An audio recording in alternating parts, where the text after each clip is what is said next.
Sonia, can you please try to share your screen? You're muted, we cannot hear you. Yes, sorry. Perfect. So that we can test it. Let's see. How is it? Yeah, we can see it.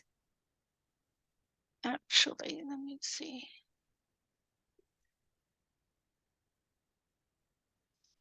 Do you see a full screen or you see a share screen? Shared screen. Share screen. Okay, so I think I would just swap display.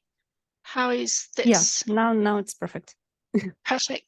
Yeah. Do I keep it on or there will Yeah, be you some can keep it. You're the first introductions? presenter. Okay. And would Paul do a first introduction first or?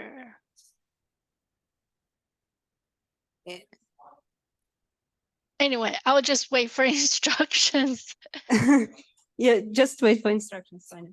Super, super.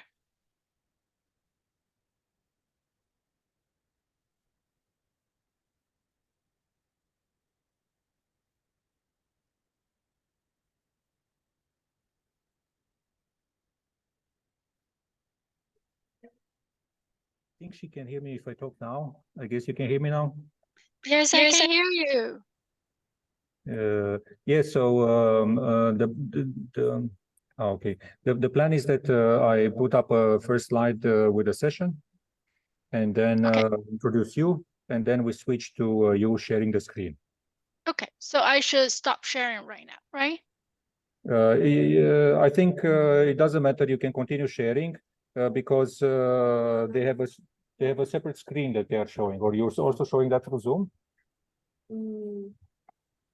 No, right now I'm not showing this for Zoom, but I will need to show it if you want to show your slides first. Okay, yes, then Sonia first. I will share my screen and then you will share your screen. Okay. Okay. We do that.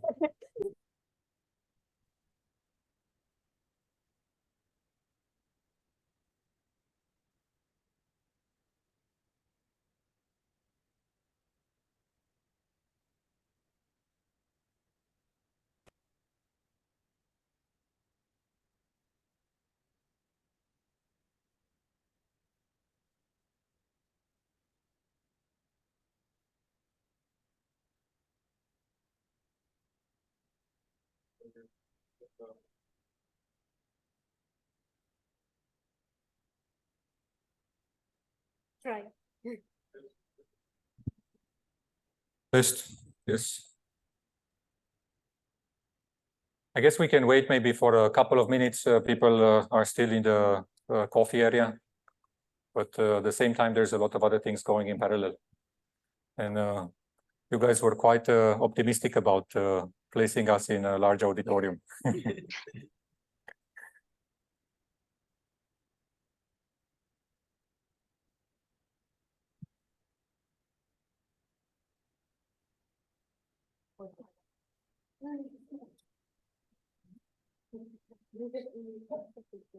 No.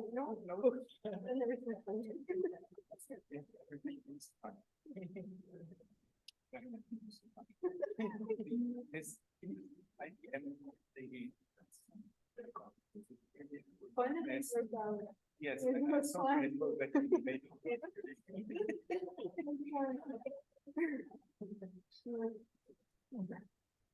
but it was not only with the laptop, the presentation, but also before.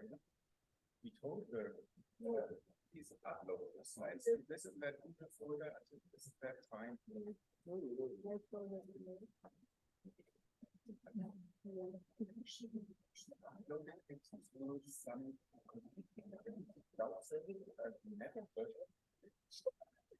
Hello, welcome. I think we can have a soft start. I'll start by introducing myself. My name is Paul Pop. I'm a professor at the Technical University of Denmark. My area is safety critical real-time systems. I do methods and tools for these systems. And I've been active in this community for a long time. I had my first paper in one of the ESWeek conferences when there wasn't an ESWeek, they were separate, I think in '99. This special session is co-organized with Professor Martin Törgren from Royal Institute of Technology, KTH, in Stockholm, Sweden. And as you know, we are all facing these realities of climate change and environmental degradation. And the reason of this special session is to ask this question: what can we do as researchers to help with addressing these societal challenges? And the aim here is to identify challenges and opportunities with digital technologies for sustainability and for reducing the energy consumption in digital systems, computation, communication. And the special session is organized in 4 talks. You see them here on the screen. I'll introduce the speaker every time when we have a talk. And the talks are actually covered in the proceedings by 2 papers. There is one paper that basically tells you how digital technologies can help with sustainability. And the second paper is about how can you reduce the energy consumption. In this case, is looking at multi-scale computer systems, data centers.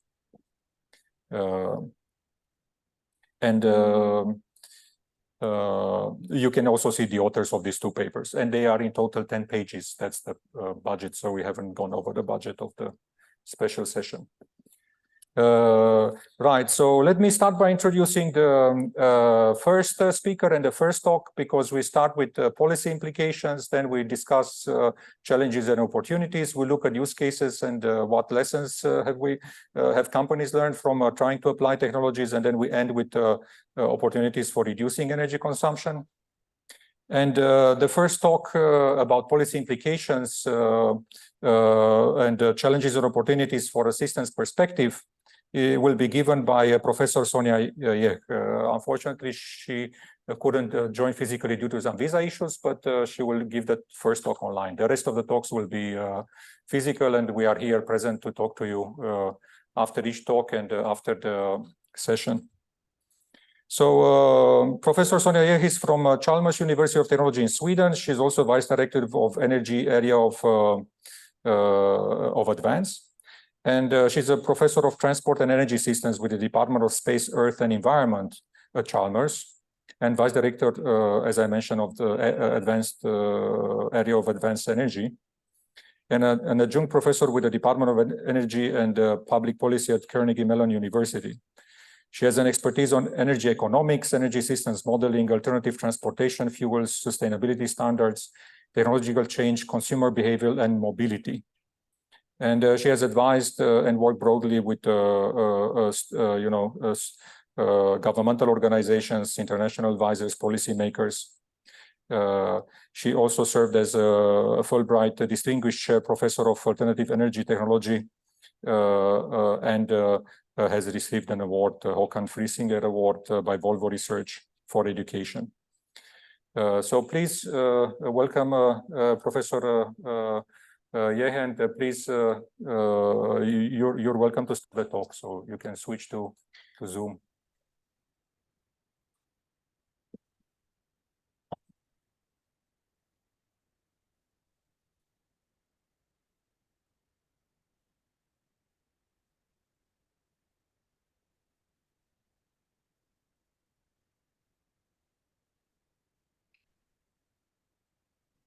So I have shared my screen already. I don't know if you can see it.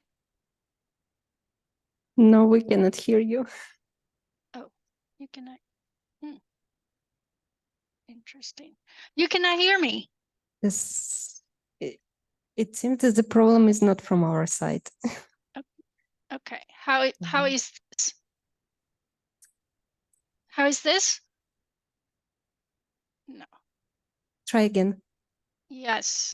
Yeah, now we can hear you. Okay. Super. We're on. Are we all good to go? Yes, yes. Super. Thank you. Thanks, Paul, for the invitation, and thank you for interrupting your coffee break and come to the special session. And I apologize again that I cannot be there in person. Thanks, Paul, for the very nice introduction, and I will start this special session by looking at a super high level to bring you up to date about what are our challenges in terms of energy transition at the high level and looking from a system perspective.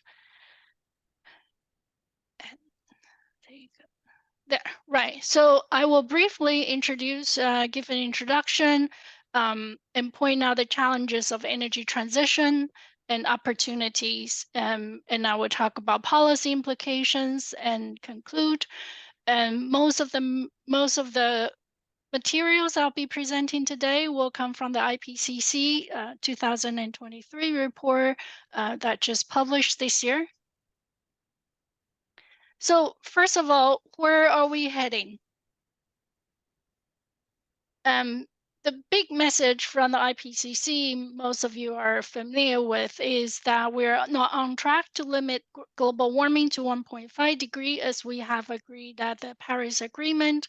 Our emissions from energy use and overall emissions, greenhouse gas emissions, have continued to rise, especially from the energy sector. CO2 emissions from fossil fuel burning and industry has increased, continue to rise at a steady pace. There are also CO2 emissions from land use, from methane, which in large part is associated with fossil fuel extraction and other gases. And in order to achieve the 1.5 degree target, or as agreed at the Paris Agreement, we need to drastically reduce our emissions roughly half by 2030, and achieve net zero emissions by 2050. And that is a very big reduction compared to the trajectory that we are on today. And the temperature will only stabilize when we reach the net zero carbon dioxide emissions. Any emissions today will lead to continue global warming, partly because the CO2 has a really long residence time. So any emissions will stay in the atmosphere for over hundreds of years. Therefore, to stabilize our emissions, we need to achieve the net zero target by no later than 2050. As I have pointed out, CO2 emissions contribute to just the direct CO2 emissions contribute primarily from energy use. Also, a large part come from indirect use of energy, such as land use, methane emissions, and so on and so forth. The total CO2 emissions today from the existing fossil fuel infrastructure will already exceed our carbon budget. Even if we don't build any new infrastructure, even if we just continue using our existing fossil fuel power plants, for example, any fossil infrastructure today will continue to emit a very large amount of emissions. Therefore, not only we need to reduce our emissions, we also need to make large investments to change our existing infrastructure.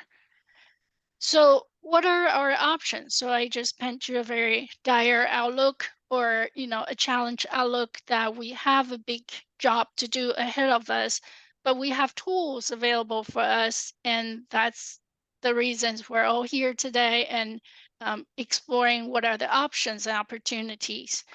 And the options are available to us at every sector, not just energy use, but also land use, increase efficiency of agriculture, for example, industry, urban, building, transport, and demand response and service. So for example, if we look at the energy, in the energy sector, we need to limit the use of fossil fuels. We also need to clean up our electricity by reducing emissions burning fossil fuels such as natural gas or coal, and switch to clean electricity such as renewable. The fuels in the car and airplane and ships and trucks also need to switch to zero emission or green transportation fuels such as hydrogen, biofuel, or ammonia, or other types of energy carriers. Energy efficiency cannot be the role of energy efficiency can not be overemphasized, and we will come back to energy efficiency in the next following talks. And last but not least is the potential to capture CO2 from the atmosphere as our backstop technology.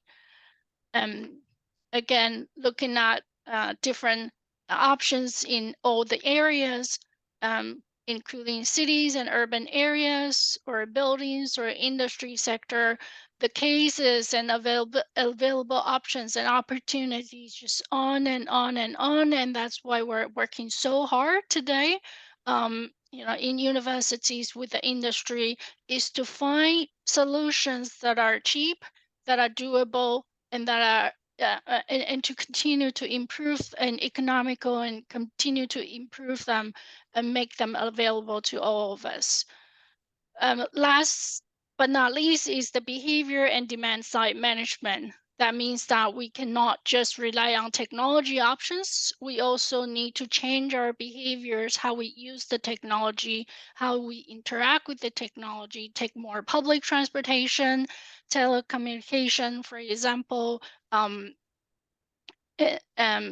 of the changes in improving efficiency can lead to rebound, means that people, once we save energy, people might use even more energy because now we have more money to spend. That's also another factors that need to be taken into account when we think about behavior changes. The last part of the option is policy and regulatory instruments. Regulatory and economic instruments is effective and is a very critical part of stimulating and incentivizing consumers industry to reduce emissions. But doing it right is critical, and understanding what are the policy options are critical. And we've been that's the most important thing for policymakers to figure out how to make people willing to adopt these options in a cheap and effective way. But the IPCC also emphasized that ambitious and effective mitigation requires strong policy signals and strong coordinated government efforts in society. Kind of to wrap up my part of the talk is I want to come back to this special session emphasizing the role of digitalization, AI, and energy. We at Chalmers, as well as many other universities, are really working hard figuring out how digitalization and AI can help us improve technology innovation, reduce energy efficiency, improve the circularity of materials and energy use. And that is the focus of special session today. And you will hear more and more real life experience from the following speakers. I want to end my talk with the last slide on policy, which is something I work very, very closely with policymakers. All the policy go to a very simple cycle, whether it's environmental policy or policies that in digitalization start with a policy framework defining whether this is a regulatory policy, incentives, or information-based policy. Finding out the right policy instruments and policy packages are critical. And the next step is collaboration and getting stakeholders involved, get their inputs, deciding where we want to go and how we're going to do about it. Then followed by capacity building and knowledge sharing, these finding flexibility and adapt policy to suit the changing environment and changing industry capability and environment. Then monitoring, evaluation, and learning. This process can take a couple years, but then once we reach the last step, then everything start all over again.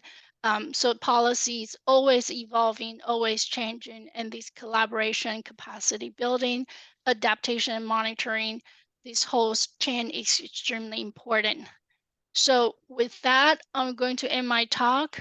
I don't know whether I should take any questions or just follow the next presentation. Yes, I can pass on the questions if there are from the audience. I also have a few. And I checked there are no questions online. Any questions for our speaker?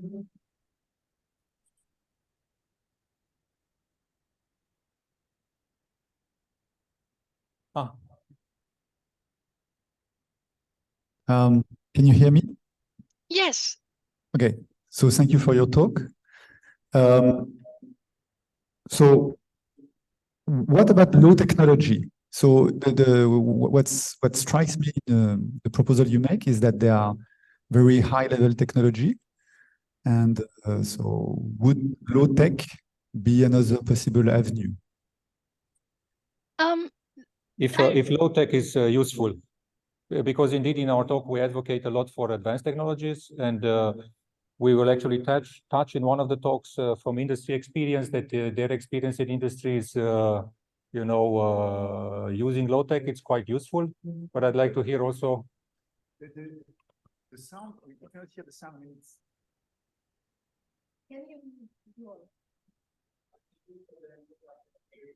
She can hear you from this microphone. But it's muted now, I think. I mean, your microphone. No, not on the laptop, but the microphone that we have on us. I heard everything very well. Okay, and perfect. thanks- Please, I was jumping. Please go ahead. You're welcome to reply. No, you answered it very well, and I wonder if you can give some examples of low technology. Of course, Paul is absolutely right, but I would love to hear more what you mean by low tech technology and examples of it.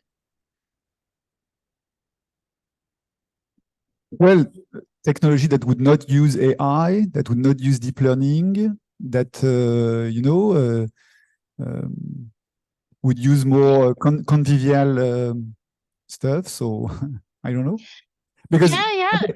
so AI, so take AI and deep learning, and now everybody talks about large language models, what they're supposed to solve every issues we have, and people say, oh, but this is the future, but many people see this as the problem, as not as the solution. Sure, absolutely. And the paper, we also talk about the potential problems. So you're right, digitalization is not a silver bullet. And in fact, we need to deal with some of the new problems associated with it. Absolutely low tech technology, and I hate to say low tech, but simple tech technology. All the technologies that are available to us can be helpful. I work in transportation, so we have phones. And phones can do a lot of things, figuring out where to take public transportation, where to do share mobility.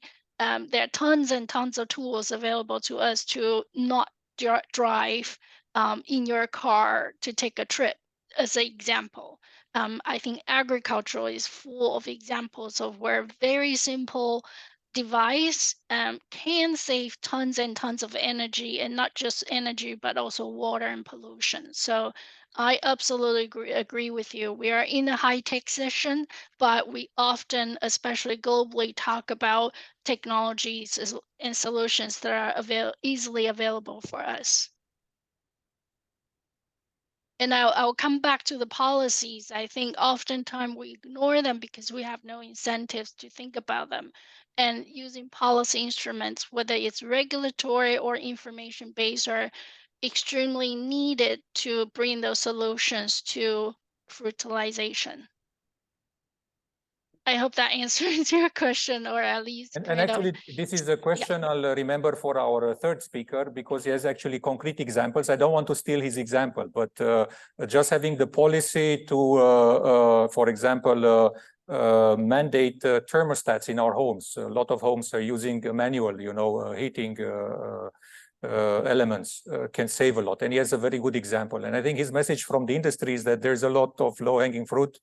And it's actually, he has several examples on how technology that is available today can make a difference. And the question for you, Sonia, that I have actually is, if you would be in a government that could enact policies, what policy would you think would you like to implement?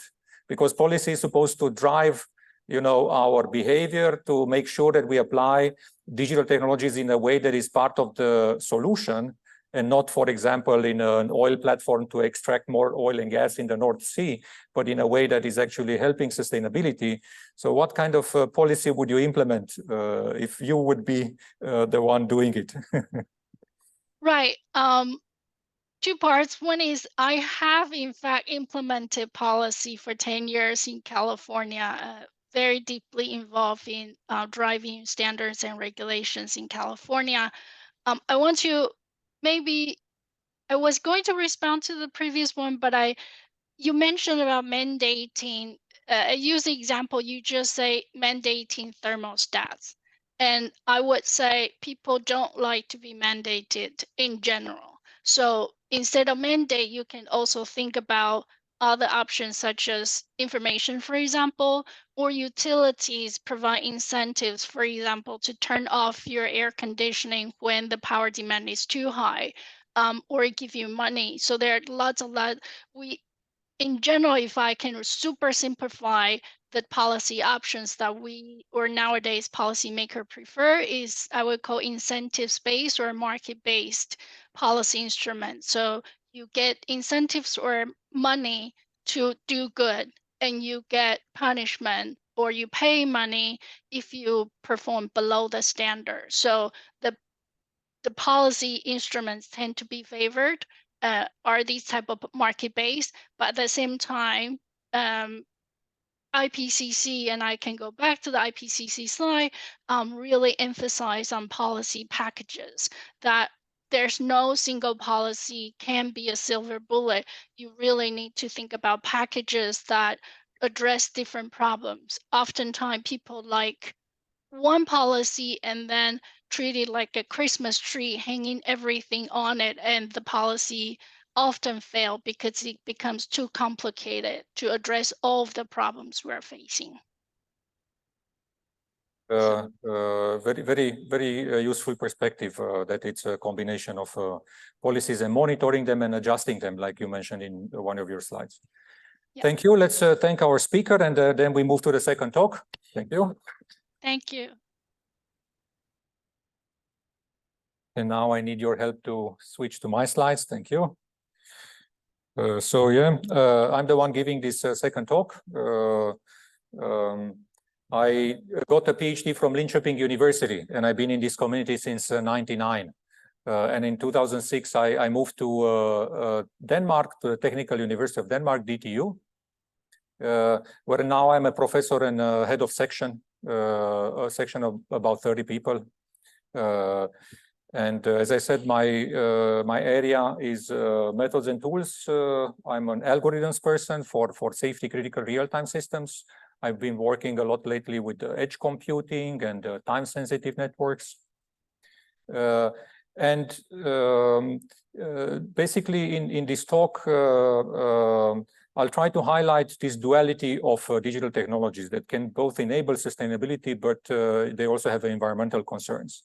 And then as researchers, of course, I'm a researcher, I'll try to highlight what we think are some research challenges where if we make progress, this can have an impact on sustainability. And there's an opportunity there to help with a lot of use cases.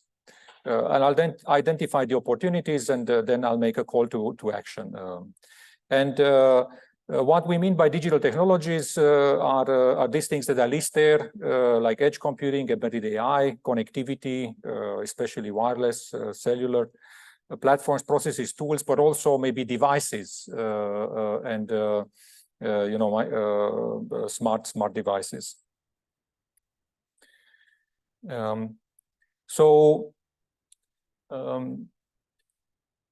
Digital technologies, the ones that I mentioned, can be both part of the solution or part of the problem. This is an often used illustration.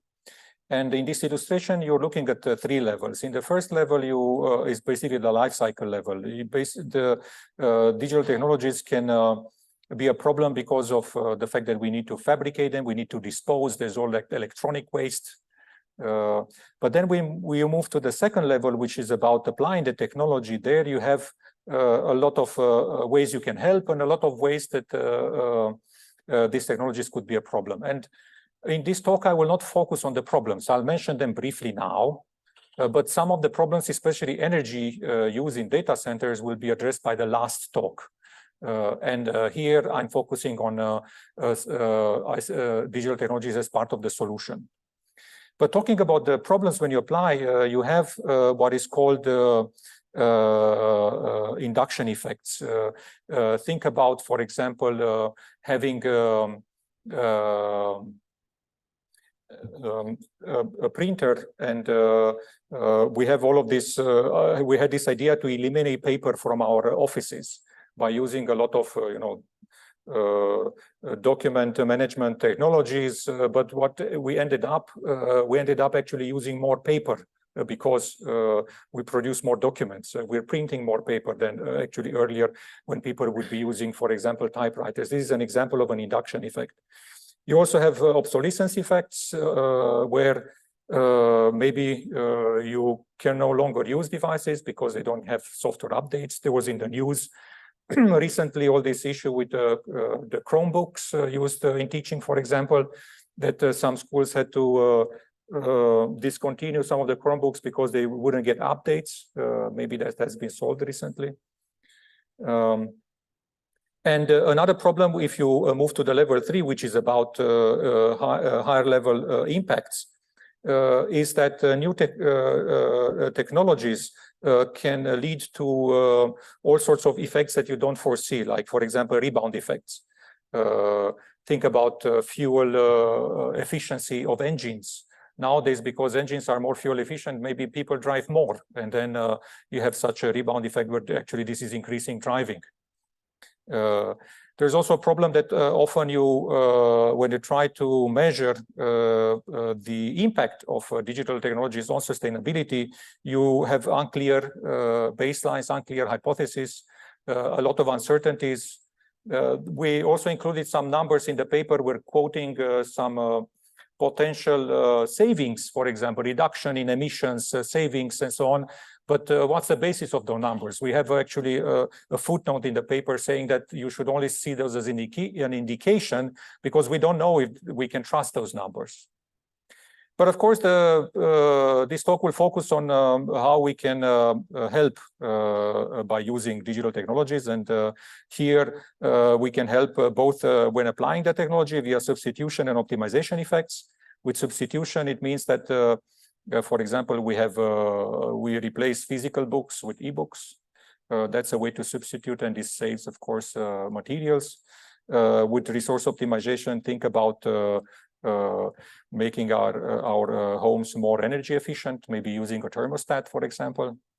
And in the broader impact, the digital technologies can change our lifestyle and can lead to more sustainable patterns of production and consumption. The fact that we use smartphones and we have, for example, intelligent transport systems that include public transportation maybe makes it easier to use that public transportation and use maybe also some electric mobility in the last mile to when you go to the office or where you have to travel. So, this is connected to the policy discussion. That's why we started with the policy, because policies, the right policies can actually push and incentivize digital technologies to be part of the solution and not be part of the problem. And I think our last speaker will touch on some of the policies that can help data centers, for example, become more energy efficient. How did we come up with these challenges? Because they may look quite ad hoc. Actually, the process was not very systematic. I think it would be nice to have a graduate student more systematically identifying challenges, but we were not completely, ad hoc and random. What we did was to look at a lot of research agendas, and these are the ones for which I found the covers, but we looked at more. And there are all sorts of groups. There are maybe granting bodies that put up some agendas, like NSF in the US. We also have in the European Union. We have the work program, it's called. There are some joint undertaking programs that give a lot of money, and they have strategic research and innovation agendas for electronic components and systems. There's also a lot of other bodies that are putting a lot of research roadmaps and agendas, but this challenge, and they identify research challenges, but these challenges are not necessarily focused on how specifically on sustainability. So what we have done, we looked at these agendas. There's actually a lot of them. And, you know, it's like with standards. You're frustrated that there are so many standards, and then you come up with your own standards, and then there's more standards. We were frustrated there are so many agendas. We actually came up with our own roadmap, which is this Nordic Industrial IoT Roadmap, Research and Innovation for the Green Transition, where we try to summarize what's useful for the green transition there. And you can also access it via that link. And in the paper, basically, we looked at this and also took, this roadmap is a little bit older. We took our roadmap and we took these roadmaps and tried to come up with some main challenges that I think if we address can have a large positive impact on sustainability. And this is what I'm going to cover. And basically, right now, each slide will be identifying a challenge. And for each challenge, what I will do, I'll tell you what the challenge is. I'll tell you what are the benefits. I'll give an example. And this point, I'm not exhaustive here. If you want more details, you can have a look at the paper. I mentioned the papers in the introduction to the special session. You can also have a look at this other roadmap for which you have the link there. And there you can get more details. But now moving on, the question is, how can we, what kind, so the question is, what kind of research should we do as researchers if we want to address sustainability and help with sustainability? And what kind of benefits can we get from working on these problems?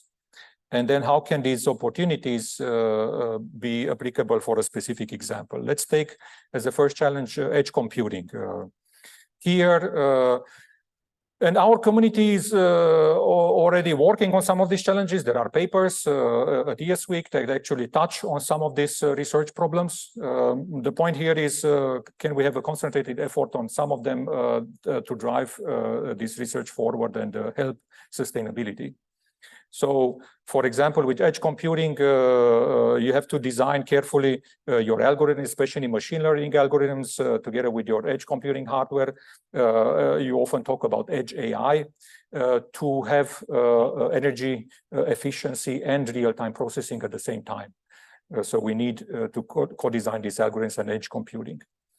And these edge computing devices are often quite heterogeneous. They are difficult to manage. You need management techniques that addresses this complexity and allows all of these heterogeneous edge devices to work together. And if they can work together more efficiently, then you can reduce resource usage, including energy usage. If they are able to self-optimize, self-reconfigure, then they can have an adaptive response at the runtime, and this adaptive response at the runtime can take into account also resource usage, energy usage, so maybe they can lower the energy consumption, but still provide the desired levels of performance and still be safe and secure.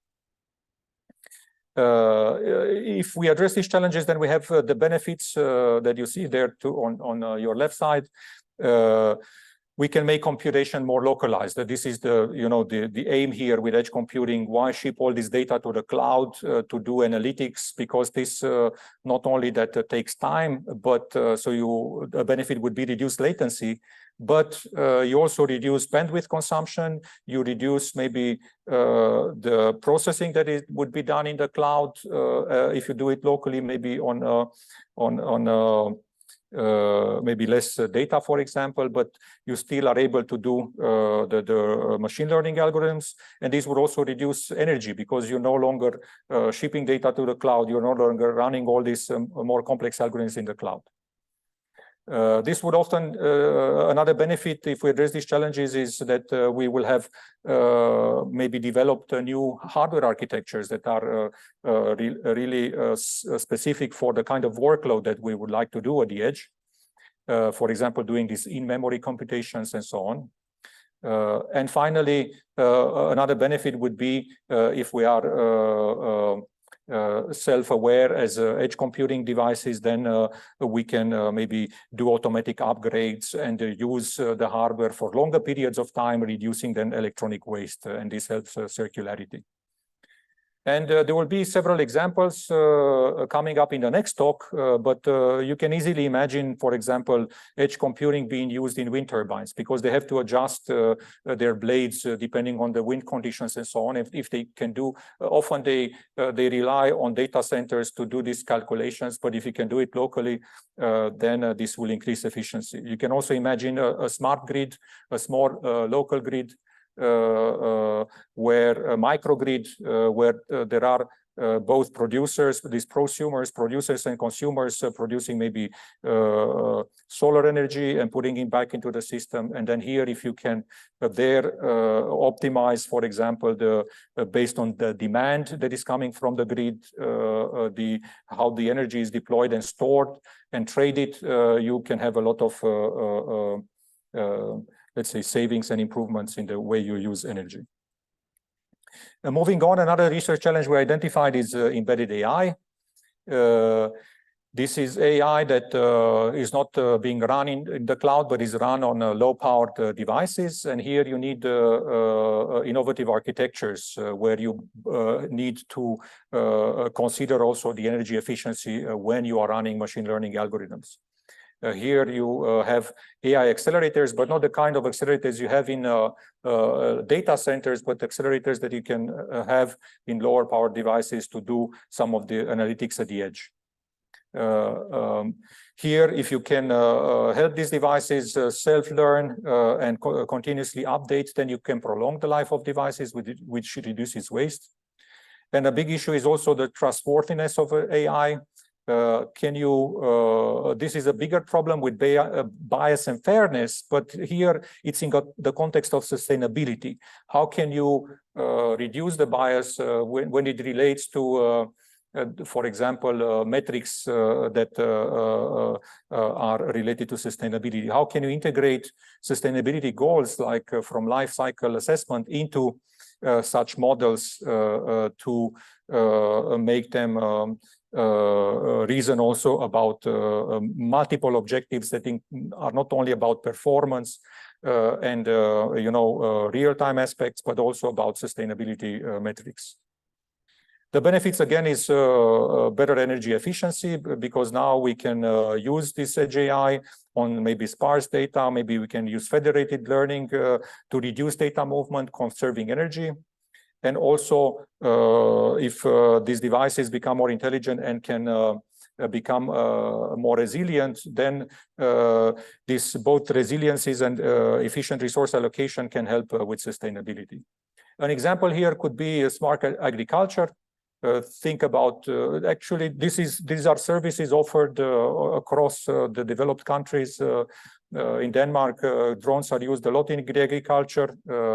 The farmers are using satellite imagery, but they also rely on drones flying on top of their fields to see, monitor crop health, soil moisture levels, pest infestations, and then this helps maybe using less pesticides, increasing your yield, and these drones can use, of course, embedded AI sensors to survey the field.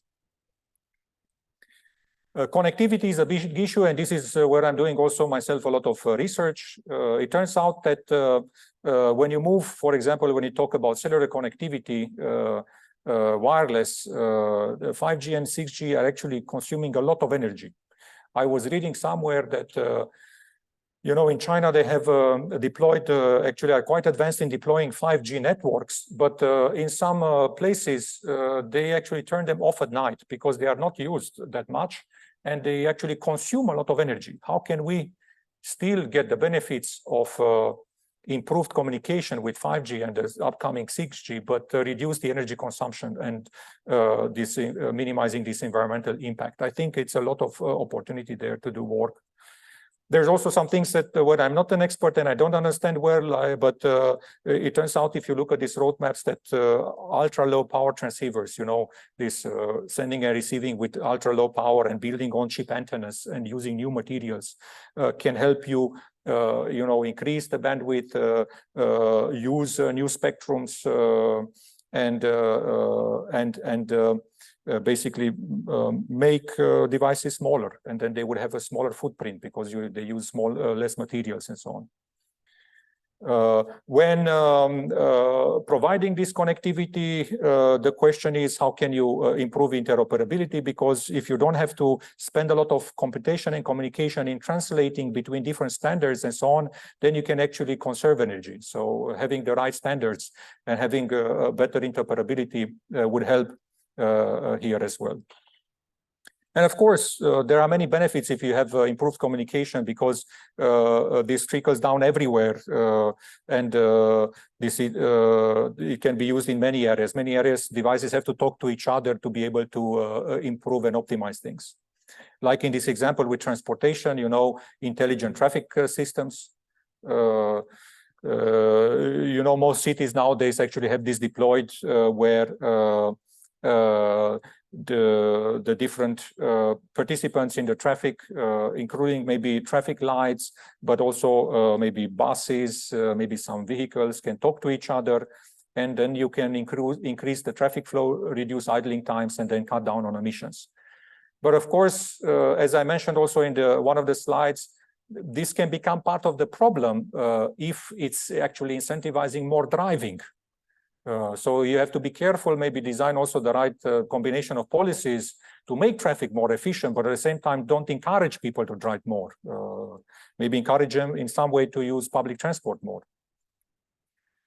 Finally, I'm also doing some work in processes, methods, and tools. So if you have questions here, I can also help with a lot of details. Having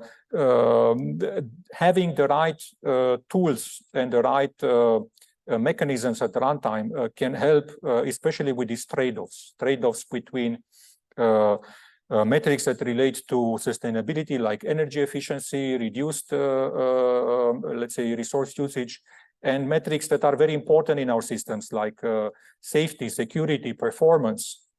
One research challenge is to integrate life cycle analysis. These are methods that look, and there's also standards that look at how the things are used throughout life cycle and try to bring that information, like the use of materials, their disposal, and their consumption during operation, bring that into model-based systems engineering and tools to enable trade-offs. And ultimately, it would be nice to look at these trade-offs between sustainability and other metrics. But you don't want a sustainable system that is unsafe or unsecure. So you still want to guarantee safety and security, although maybe you are able to reduce energy, reduce resource consumption. Here you need design and validation tools. This will also eliminate some of the physical tests that can be energy intensive. Imagine running some engines, for example, I don't know, rocket engines to test. Maybe you can do that via simulation validation, and you don't have to spend all that fuel. But also can help you between this trade-off between energy and other metrics, such that you are still able to deliver the required performance. There's also a benefit if you move from design time to runtime mechanisms, because you cannot foresee everything at design time. When you design your systems at design time, you don't see some opportunities during operation. Maybe during operation, you see that, it's possible now to lower my energy because the environment is not demanding so much from me.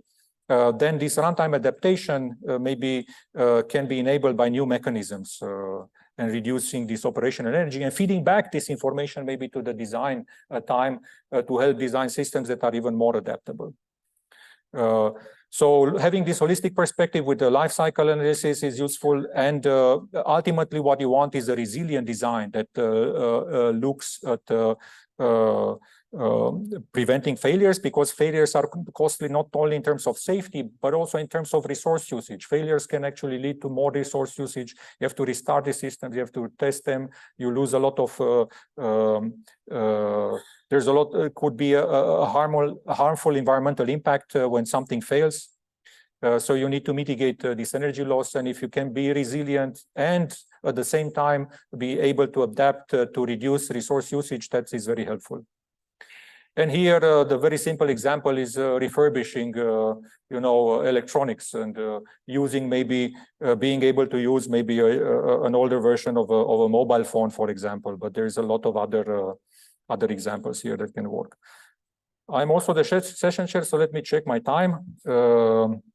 Yes, I'm a bit outside of my time budget. So what I will do, I will skip these slides with opportunities per sector because I just checked with our next speaker and he's going to cover this in more detail. So here, what we do and what we also do in the paper, we identify now, if you do research in this area, how can you help certain sectors? Like think about the steel making plant that it can become more efficient. Think about an energy grid. Think about intelligent transport systems and think about supporting circular economy. There will be more examples coming in the next talk. And this whole special session actually is intended as a call to action. I told you I'm now heading a research group of 30 people. What I'm thinking about, how can we help as researchers? How can we transform these challenges into opportunities? And some of these, solving these actually are key to having a sustainable future. Of course, we cannot help with green cement, for example, or green concrete. We cannot help directly with hydrogen, new hydrogen fuels. So our room for having an impact with digital technologies is actually limited. You cannot cover everything, but in our field, what can we do? It often requires talking with other colleagues from other disciplines that have interesting use cases. Sometimes you learn that you don't need advanced technologies. It was the question from Alain Giraud. You don't need advanced technologies. Often you need to apply what you already have and do a technology transfer.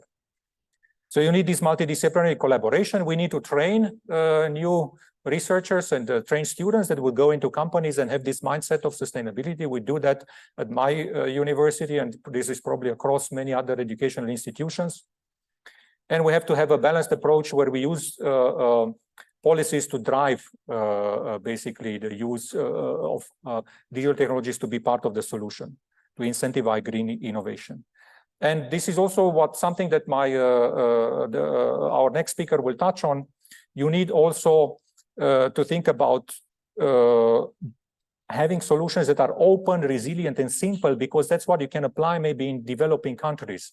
If you go to Africa and you want to improve something in their waste management systems, water waste, for example, or if you want to improve energy with their grids, maybe you don't need Edge AI. Maybe what you need is whatever current technologies you need. Is there still room for research? How can you make them more resilient? How can you simplify them? How can you make them open? There's actually a lot of room to look at what we have and make it more available and more robust. So thank you. That was my last slide, and I'm ready for questions. And there are no questions online, so offline. Yes.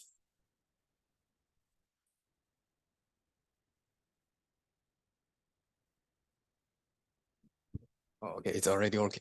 Thank you for this great talk. I have a question.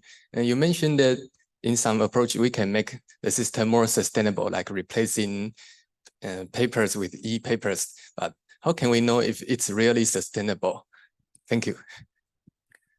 That's a very good question, and that's one of the problems with digital solutions, that indeed we have replaced, I gave that example because it's easy to grasp. Maybe not having paper is better than having an ebook, but what about not having cable TV? Is that better than Netflix? Maybe not. Maybe actually now you have more energy consumption in data centers that are serving you this video content, and actually you're making it worse. And then you need policies not to force you to go back to cable TV, but policies to to incentivize data centers to be more efficient. Ways to maybe communicate all that video data to you in a way that is more energy efficient. So you're right, and this is actually a large problem, and it also requires research. It's a challenge. Figure out, is this technology helping, or is it actually creating problems? And We as researchers, we can also try to make sure that it's actually helping, but there's also room, and that's why we started with the first talk with policies to incentivize you to use it in a way that is actually solving problems. If there are no more questions, I suggest to go to our next speaker, and then we're also available here afterwards.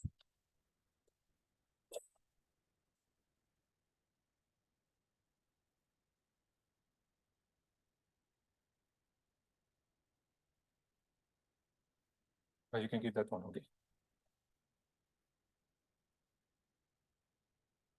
While things are being set up, I can introduce our next speaker. Dr. Christian Graulund is from Danfoss Drives. This is actually part of the larger Danfoss Corporation working on all sorts of applications. You may know them through their thermostats, for example, that are quite ubiquitous. And if you press here, it advances down, advances. And he is a manager of research and university collaborations at Danfoss Drives. And Danfoss is this large multinational company that provides products and services used in cooling, food, air conditioning, heating buildings, controlling electric motors, compressors, variable frequency drives, and more. So they have a lot of application areas because they are in a lot of markets. And this makes it also obvious for them where they can have an impact on sustainability. And as part of his work, Christian has collaborated with end users and research groups on use cases related to the green transition. And Danfoss as a company is helping customers optimize system performance, improve energy efficiency, and extend the lifetime of their installations using all of these digital technologies. And they're also working on solutions for electrification of transport. Please, welcome. Thank you. Is it going through? Yes, it's working. Okay. Thank you, Paul. So even though it's a Danfoss branded talk, I'll try to keep it not that Danfoss-y, and I'll be pretty clear when I talk something that's directly commercially relevant to us and when it's just other use cases and these kind of things. So it should be clear. So what I'm going to talk about, I'm going to tailor on what Sonia said and what Paul said, and I'll talk a little bit first about what is the forcing driving what we do in industry, especially related to sustainability, why we need use cases and why we need this to be in action and not just in the lab and theoretical. Then I have some of these cases Paul alluded to. I will go into detail with maybe one or two, but mostly will be an overview of all the different things that's going on. In the same way as Sonia and Paul did, there's many things going on. We can do all kinds of things, and it's difficult to be exhaustive about what we can do. So I'll do some very fine picking of examples, and then some lessons about what's going on. Okay, so as a very rough picture, this is what drives industry, right? We have market interest and we have policy interest. And by market, I mean, well, we have costs, we have customers, we have supply trends, we have competition, we have demand, we have all kinds of things going on in the market space. And then we have the policy space. And we have national regulation, international regulation, subsidies, funding structure, political environment, taxes, laws, all kinds of things, right? So a lot of the things that Sonia mentioned, and then we come from this marketplace, right? And then, to move towards where we need to go, a lot of the time you can do lots of things, right? So this is not the only way to do it, but one way we go up is by R&D, right? I mean, here we mean both internal R&D, what our developers do, and research collaboration, or just pure research, what you're doing, right? And this is technology development and implementation and research. And here, to be prepared for the question, both high and low tech, right? So they can both be very high tech solution, very low tech solution. But as industry, we move toward where we are pulled in some sense. Again, this is a rough picture, not everybody would agree, but we are pulled towards these directions by policy and market, right? And ideally, for this to work, policy and industry needs to live in some kind of healthy tension, right? And here, a healthy tension, I mean something like between what is needed, what is possible, and what is sustainable. And by sustainable, I don't necessarily mean environmentally sustainable. I also mean sustainable for industry and policy, right? Because, well, we could say we could turn our companies, we could turn them energy neutral tomorrow by closing all the factories, right? It's not really sustainable. Or we could do nothing and just let them do what they want. That's not a healthy tension, right? And by healthy tension, as opposed to healthy tension, I don't necessarily mean industry in isolation and policy in isolation, right? So you could imagine, well, if you had a totally unregulated industry, it would probably develop things quicker, but not necessarily good things, or not necessarily with customers in mind. If you had a pure policy world, well, you would have all kinds of ideas, but they wouldn't necessarily be implementable, right? And there's all kinds of other unhealthy tensions, right? You could imagine cronyism, right? Where there's a corrupt relationship between industry and policy, right? So this healthy tension is not necessarily easy to achieve, right? But it's very important that we don't have too much force in one or the other direction, right? Industry needs to change, but we can only change at some pace, right? It could be faster, it could be slower, but there needs to be attention. Okay, so one way we move towards what we can actually do is through use cases and through how we think about use cases. And I was thinking about how can we kind of map out what kind of use cases exist and what do we care about. And I came up with this picture, and it's not perfect, but I think it has some of the point, right? So we, on one axis, we see TRL level, like how easy this is to apply this technology. Is it ready? Is it off the shelf?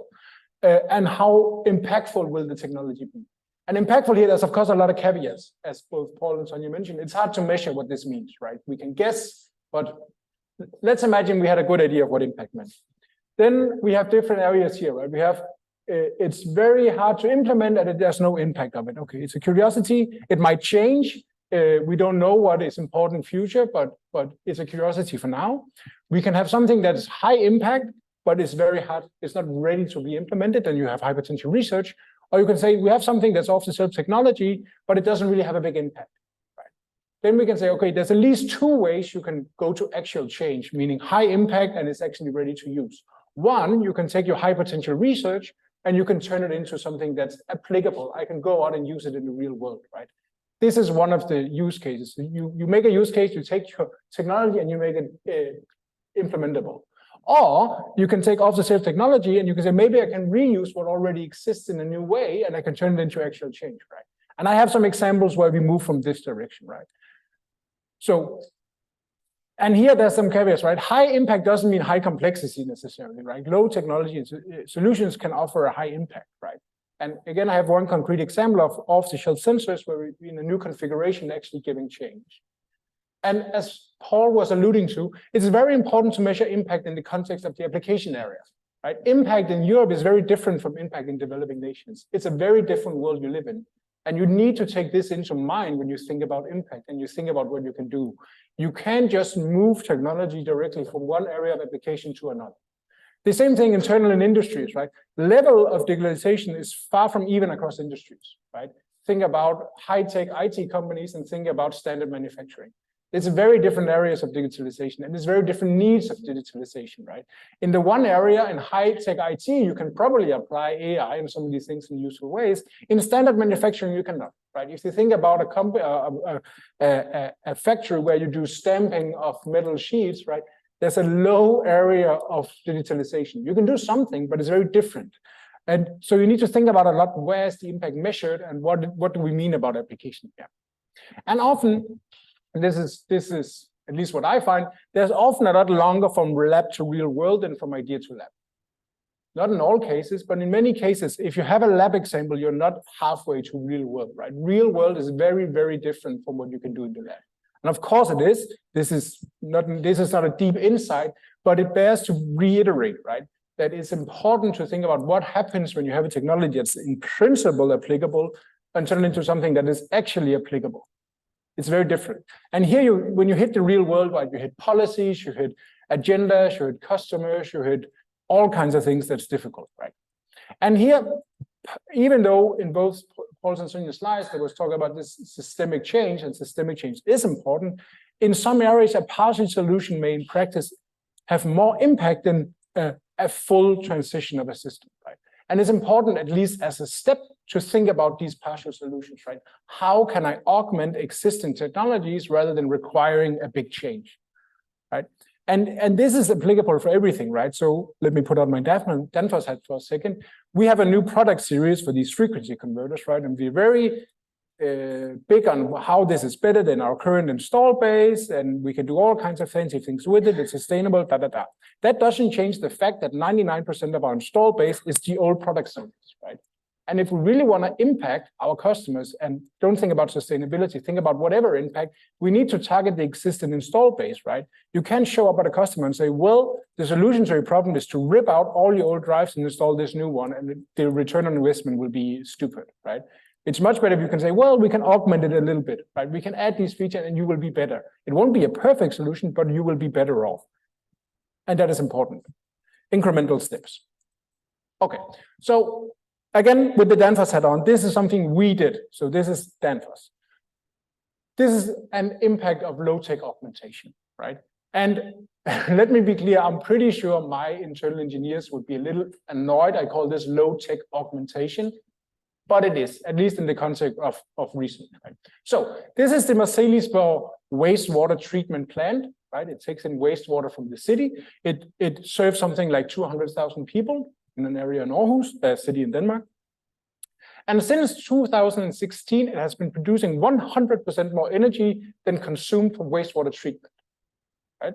So we produce more energy than we use by treating wastewater, right? It didn't before, it does now. What we did is that we augmented with something like 1,500 of these AC drives, so frequency converters. These are the ones controlling pumps and motors and ventilations and all these kind of things in the plant. And then we added a series of online sensors to optimize control. In the sense that if we understand better where the sludge is moving in the system, we can better control how the pump speed, where to go up and down, all these kind of things, right? The way this produces power is basically biogas, right? In wastewater treatment, you produce a sludge and you can use it to produce biogas and you can burn or do other things, right? By process optimization and digitalization, which was possible by adding this hardware, right? And this is low tech because this is off-the-shelf hardware, right? You can go and buy the AC drives. These are even the old generation of AC drives. They've been on the market for 15 years. And we can buy these online sensors. There were no fancy sensors, no crazy real-time stuff, just sensing what is the state of the sludge, what is the state of the water, these kind of things, right? By optimizing the processes around it, meaning we control the pumps better, we move around faster, and digitizing, meaning these things talk to each other, right? This is very low-tech digitalization, right? You take sensors and you allow them to talk into a control process. It's nothing fancy. There's no 5G. There's nothing, right? It's just they talk to each other. That's data exchange. This is estimated to be 70% of the improvement. It's just by having a better control process in an area that already exists.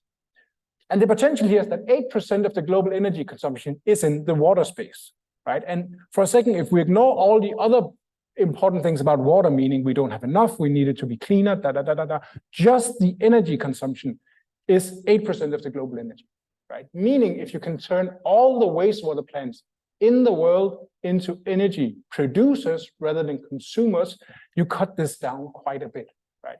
And for this specific plant, because the Danish sector is so well coupled, this means that this wastewater treatment plant also handles all the energy consumption for the drinking water, meaning that water has been completely decoupled from the energy grid, right? They are self-sustainable. We don't need external energy to clean the water and provide drinking water for around 200,000 people. This is not feasible everywhere because it requires a very integrated grids and very integrated water system. But nevertheless, if we can do these kind of things with off-the-shelf technology, we can have a pretty big impact, right? The research required here is sector coupling. It's better understanding these processes. It's making sure we can do it seamlessly. It's making it robust. As Paul said, it's doing it with more efficient system, more low-cost systems, right? So there's all kinds of optimization you can do here, but it's a very big potential. Yeah, and this is off-the-shelf technology providing high impact, even though maybe my engineers would disagree. Okay, so now I'll spend just a little time going through digitalization across other sectors, right? And I said here, this is a sampling. And if you work in any of these sectors, you will probably disagree with my examples or whatever, but this is just a whirlwind of other things going on. Okay, so in healthcare, the big moves here, and for all of these sectors, I will talk about sustainability. There's all kinds of other stuff going on in these sectors, but here we'll talk about specifically sustainability. right? So some of the big drivers for sustainability is digital diagnostics, telemedicine, and e-health, right? And for specifically telemedicine and these kind of things, a lot of the sustainability benefit is driven largely by you remove commuting, right? You don't need to go to the doctor. And this is then very different. The impact here is very different. And I think this, there's a paper cited here. It's interesting here to see how measurement is difficult, right? Because he said the improvement is between 0.7 and 372 kilograms per consultation. And that's not a good measure. It's true in the sense that that's what they got in their study, right? But it's not necessarily a good measure. So it's hard to measure what the impact would be if, say, everybody went to telemedicine. But nevertheless, you can do a lot if you do it. So you can apply existing technology, i.e. teleconferencing, and then you can add all kinds of high-tech new solutions. You can have the Internet of medical things, you can have an AI, you can move more the diagnostics to the patient instead of at the hospital, all kinds of things, right? And of course, there's challenges. There's privacy challenges, is a big one here, and patient outcome is a very big challenge here. How can we ensure that you get the same outcome as a patient when you do a virtual confrontation or consultation rather than a physical run, right? And interestingly, right now, there's a case in Denmark about this going on where a patient got some virtual consultation and then died later on. And there's a big question, is it because that the consultation wasn't good enough? Or is it just sometimes you don't catch the problem, right? And of course, there's a lot of resistance to new ways of working, right? You need to change how healthcare is thinking about itself. In agriculture, it's a lot of the example Paul's also mentioned, right? There's many both high and low tech augmentations you can do. A lot of them is around precision farming, using either robots or drones or whatever favorite UAV you want. There's a lot of improved monitoring and improved data and improved logistics around how do you do it, right? How do I move stuff around? How do I monitor so I don't lose my crops? How do I ensure I only water when I need to water? All these kind of things, right? And here there's a vast potential for sustainability because we use a lot of power in agriculture, right? If you can improve yield and reduce cost, it's better, right? But here there's a big problem in distribution of technologies in the sense that it's very hard to, right? You can't necessarily just ship a bunch of drones to all the countries in the world and improve agriculture, right? So here, this is very dependent on application area. And that doesn't mean you can do anything, right? But some of these very high tech where you have embedded AI, super high tech drones flying around, that's not really applicable everywhere, right? That requires a lot of digital infrastructure already to be in place. It requires a lot of investment.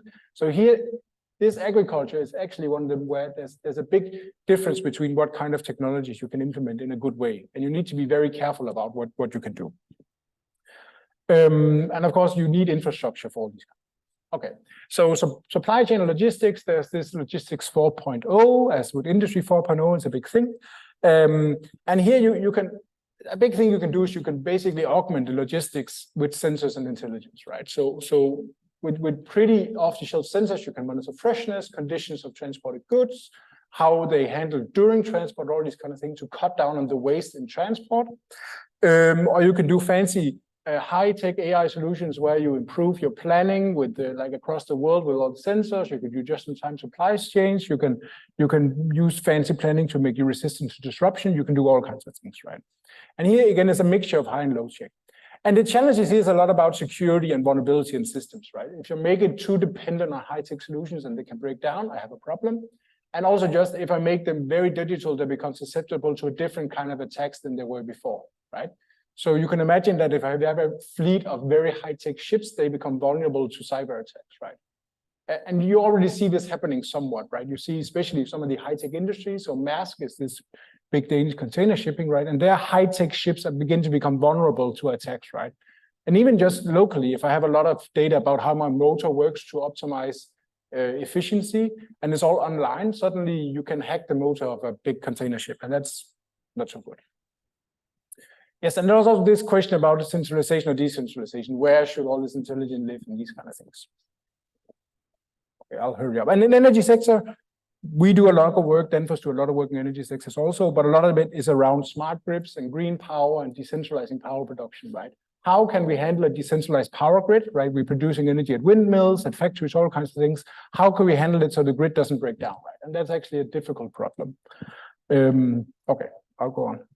Okay, so just two examples I found, and these I just found them by searching around a bit, right, of high and low tech implementation. So one of them is this deploying artificial intelligence for circular design, circular economy, embracing sustainable product designs, right? How can we use AI to design more sustainable products?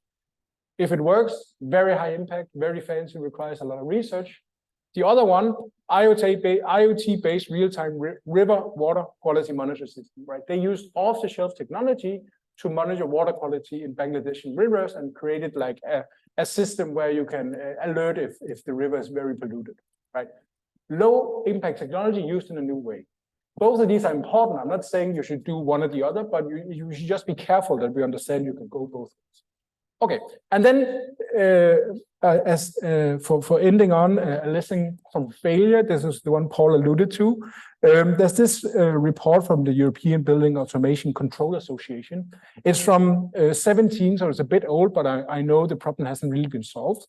So the idea here is basically that we are in EU 12 billion euros worth of each year due to temperature control in residential housing, right? They use a manual valve for radiators, meaning you turn it to some level, you have a certain flow through the radiator, and you just measure it on the flow, which is opposed to thermostatic radiators where you choose a temperature and then it regulates towards the temperature. So you will hit a certain temperature and then will only flow water when it's colder, right?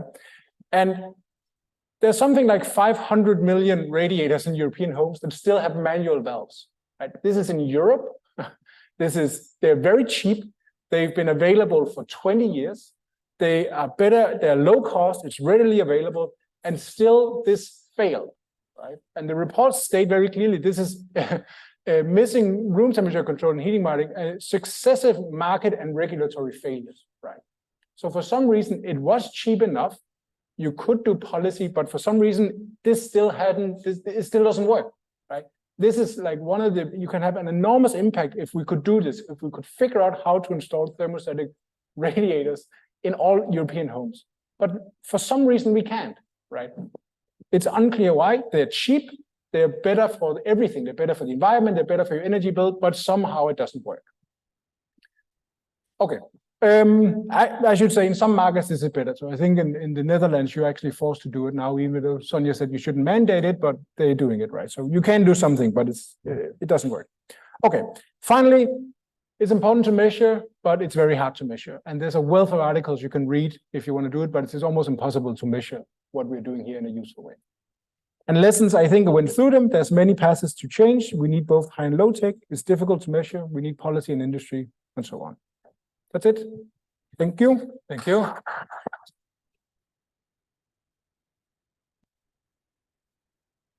We have time for the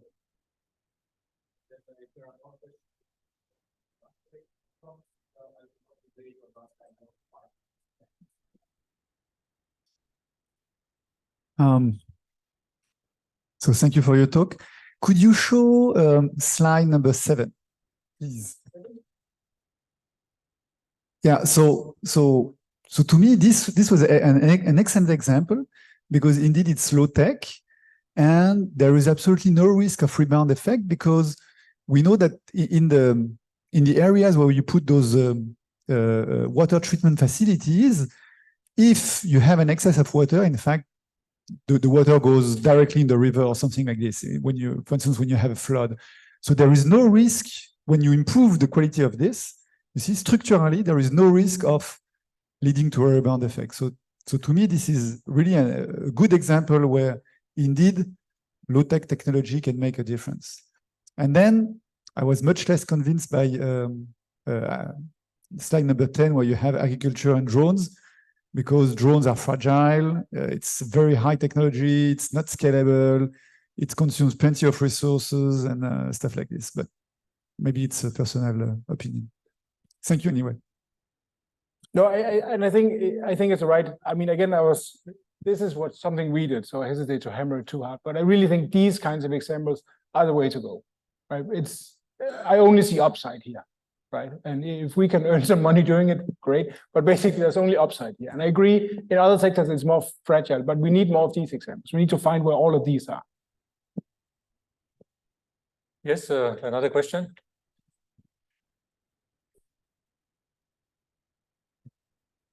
Thank you for the excellent talk. It is really eye-opening. I just want to find out one thing that you said was that this is not always possible. That's because you need the power plant right next to it. Is that what you meant? Not necessarily. I mean, so you can do the first step, right? You can turn this into an energy producer, but when you need to couple it to the other sectors, it requires that, for instance, drinking water treatment and wastewater treatment makes sense close to each other, and you have net the support and these kind of things. So there's a lot of infrastructure around how tightly coupled these things are that needs to work. Right. And when you say 100% more energy consumed, can you give me a ballpark actual number of kilowatts or megawatts that you produce? It's in the paper. I can't remember it off my head. But in the paper, we have this picture where you really see from 2016 how much energy produced and how much is from direct energy, how much from heat and these kind of things, right? Because another reason this works, especially in Denmark, is that we have a very extensive district heating net, right? So if you produce waste heat, if you want to do something with it, you need to have an infrastructure that supports it. Right? In many countries, you can't do anything. I have the heat and I just need to vent it, right? I can't do anything. Where in Denmark, you can actually put it into a district heating net. Right. Okay. Thank you very much. Thank you. Thank you. And if there are more questions, let's take them when we end the session. I'd like now to switch to our last talk. The speaker is Dr. Xavier Ouvrard. He had an interesting career where he had several stages. He says in his bio that he had 3 careers, and now in his 3rd career, let's say, he joined CERN, in 2016. He got a PhD there in computer science from the University of Geneva in Switzerland in March 2020. And his research was focused on the modeling, analysis, and visualization of complex co-occurrence networks to allow knowledge discovery inside textual data sets. And then Xavier took a position as a cluster administrator and full stack developer at CERN in the radio protection group until the end of September 2022. And now he's with EPFL, where he joined EcoCloud as an IT system specialist. And EcoCloud is an EPFL research center in sustainable computing, where Professor David Atienza, who is a co-author of the 2nd paper, is the director, and is managed by Miguel Peon Quiros, who is also one of the co-authors. Welcome, Xavier, please. And I promise it's 5 to 10 minutes, a little bit more than scheduled, and then we can all go to lunch. So I try to be quick then. No, it's fine. You can stick to your time. Okay. Great. So thank you for this nice introduction. So that was the marketing title on the program, but I'm switching to the technical title because we are all with a scientific background. So I'm talking about sustainable multi-scale computing systems and the challenges and opportunities you can have in tackling these issues on sustainability. This is a joint work, as mentioned, with Dr. Miguel Peon Quiros and Professor David Atienza. And we are all from EcoCloud Research Center, which was funded in 2012 by Professor Babak Falsafi. So as mentioned in previous talk, IT is an essential pillar to develop our digital economy. IT is part of the solution and part of the problem. Part of the solution to solve complex sustainability issues, but is a part of the problem because we are ending the Moore's law area. So for growing in computation, data centers will need more space, and also more data centers will be needed to ensure the rise in computing power. It's foreseen that by 2030, 7% of global electricity demand will be so the IT sector will consume 7% of the global electricity demand. if we take in 2019, 32% of the emission were due to electricity and heat production. And so we need some approach that help to have a more sustainable approach of IT. Because in IT, we have distributed systems that are going from cloud to terminal via the edge computing. By edge here, we mean edge of the cloud. And we have interconnection through networks. In cloud computing, we are gathering the servers in big warehouses, named data centers. Typically, you have the one of EPFL that is covered of a solar panel built on top of the central heating of the campus. So inside of the data center, you have big racks that are containing a bunch of servers. You have the cooling system that is over there and some networking for that is done on behind of those racks. And of course, you have some electricity that is provided to the servers. This electricity has different origins from coal-based electricity, nuclear-based electricity, and some renewable energy. Electricity is provided to the data centers, mostly to perform the computing and producing a lot of heat. Then we need a lot of cooling, and this cooling can be at different levels, from the chip level. Here you have the example of Corentis in-chip microcooling, which is liquid-based. You can have it at the server level with fans, and you can have it also at the rack level with here some rear door exchangers that are air liquid. And when it's not sufficient, you can add some fans behind the exchangers. And all of these require some optimization to be largely efficient. So why going to a multi-scale computing systems? So you have a better response to the load and the energy constraints.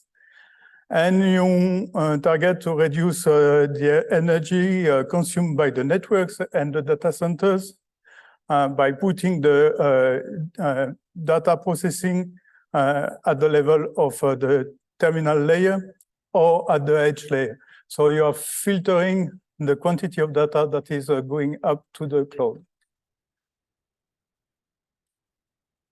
One of the cons is that the surface of attacks is increased, and there are huge risks on data privacy.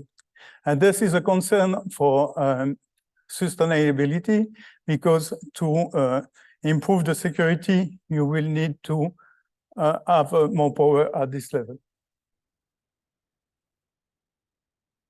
So this is a typical example of Internet of Things device network, and with 2 layers of security, one at the network level to reach the network server, and one at the application level with the application servers to access the API for doing your to provide your services. The idea is to know how to organize computation to minimize consumed energy, and to how to share responsibilities and mitigate risks. And multi-scale computing systems are great opportunities for sustainability, because if you know how to manage properly your system, you can try to minimize your GHG emissions and reuse the heat that is produced in the cloud data in the cloud layer, but maybe also at other levels. And you have to rethink cloud management to handle sustainable goals. Sustainability is always at the confluence of three main pillars that are the social, environmental, and economical pillars. And sustainability has to be reached at each layers. I'm going into details for each layer, but also, as mentioned in previous talks, there are already a lot of things said on the terminal layer. So approximately, there will be 150 billion devices foreseen in 2035. Connected objects are used for many purposes. You know much more on that than myself. And as a challenges, you have the fact that you have to know when you start to offload your computation at another level than the terminal layer to bring it to upper layers. And there's always this security and privacy that is behind, and that has an energy cost, and that might require some energy harvesting at a point. There's also the proper carbon footprint evaluation, because those sensors need to be produced. So they have a carbon cost already for the manufacturing. And after, there's another carbon cost eventually for the next steps in the usage. And then after, there's another point that is important, is the proper recycling of chains. And also to think if it's possible to have biodegradable devices. If you spread them in the environment so they are not lost and they are not polluting the environment. So now, why an intermediate layer? The idea is always to compute as close as possible of the terminal layer with energy efficiency target to avoid data transition bottleneck for performance optimization, and for making those choices and to know where to offload, you need to have data that are following some open access. In fact, the FAIR principles, so that data that are findable, accessible, interoperable, and reusable. Data that are accessible in real time. And so then you can forecast if you have the information on the load of the data centers, on the network cost, the energy cost of the transportation of the data, where they are located. If you have the quantity of renewable that is available at one time, then you can forecast to optimize the energy efficiency. And you still have the concern of data privacy and security to know at which point you are putting your computation. Now we move to the cloud. So the problem with the cloud is that the cloud data centers are currently built with commodity servers as basic components. Those commodity servers are not optimized for energy. And there's only a small percentage of data centers that are built with dedicated servers. And those ones are more energy efficient, but are also more costly. So we are now going to look at the different points that are important for cloud data centers. So including the kind of energy that the data center consume to maximize the cooling efficiency of the data centers and to efficiently reuse waste. A common metric in data centers is the power usage effectiveness, which is the overall energy consumption of the data center, including cooling and other usage. Over the IT equipment consume energy. And you can think also, depending on the country where you will be located, this is the next slide, of the carbon emission factor. And if you multiply the BOE by the carbon emission factor, then you will have the carbon usage effectiveness of your data center.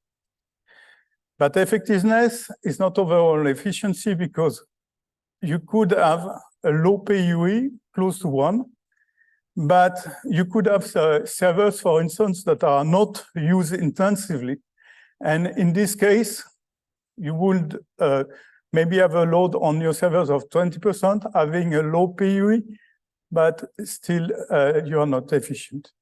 And you have other aspects that are important and that requires an holistic approach for certifying data centers. That's the idea of the Swiss Data Center Efficiency Association, which EcoCloud is part of. And that is taking a more holistic approach, taking several parameters into account. For carbon emission factors countries, by countries, you can see that, for instance, if you are in Nordic countries or in Switzerland, you will use something like less than 10 grams of CO2 equivalent per kilowatt produced. So, and if you are in one of those very red countries, dark red, then you will be over 500 grams. And this is due to the fact that you are producing electricity based on coal. So depending on the location of your data center, then it has a huge impact on your footprint with greenhouse gas emissions. I'm just going to emphasize on two aspects of how to reduce your power usage effectiveness. So you have one, to reduce your intrinsic IT power consumption. This is one way. For this, since a long time, you have the Energy Star program that was introduced by the US Energy Agency. You have some European programs with the E3P. So you have the Swiss Data Efficiency Association that is putting some labels also. And there's one basic thing is that you have to manage your power efficiency inside your data centers. And this is a very nice idea, but in fact, very often power efficiency on BIOS is just removed and the servers are running even without any load. So switch off when it's not needed. And after, dedicated architectures can help in improving the power consumptions. After, if you improve your cooling efficiency, then you will lower your PU.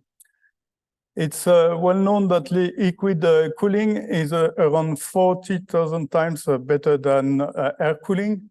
And so if you target the hotspots, like it is done with Corantis with in-chip cooling, you will improve your efficiency. But this optimization is not only at the level of the chip, it can be done also at the level of the racks, or even by immersive cooling with the electric liquids. There you will face other concerns on the recycling of those liquids.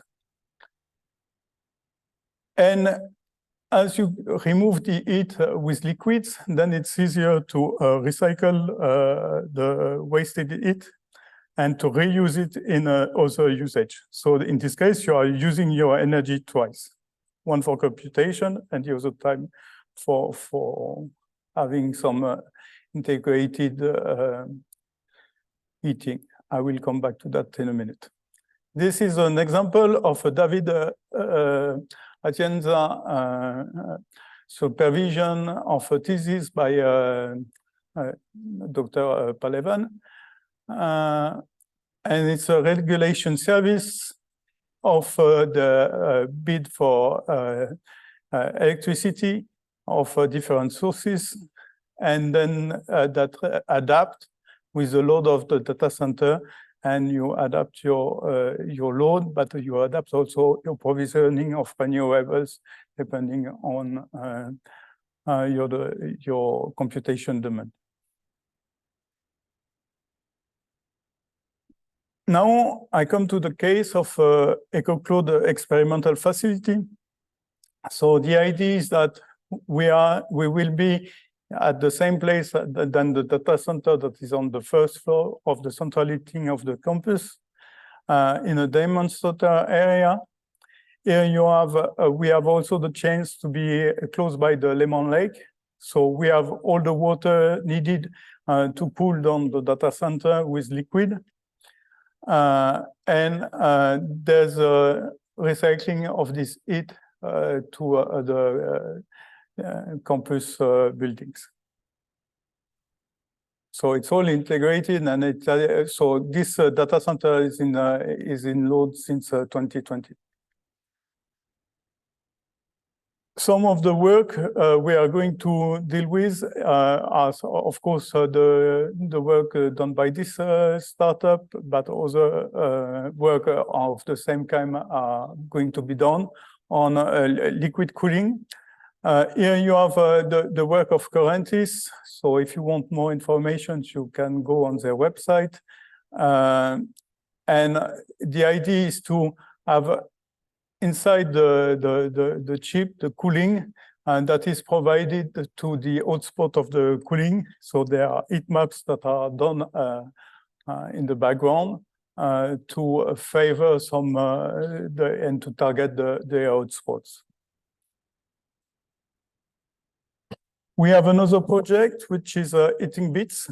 So here the idea is to put in place in real life the EcoGreen regulator, and to provide directly a direct current to the servers, retrieving the heat by microcooling, and depending on the season, then if we are in summer, as we don't provide heating in the summer season, then we can go for an organic Rankine cycle, producing some electricity.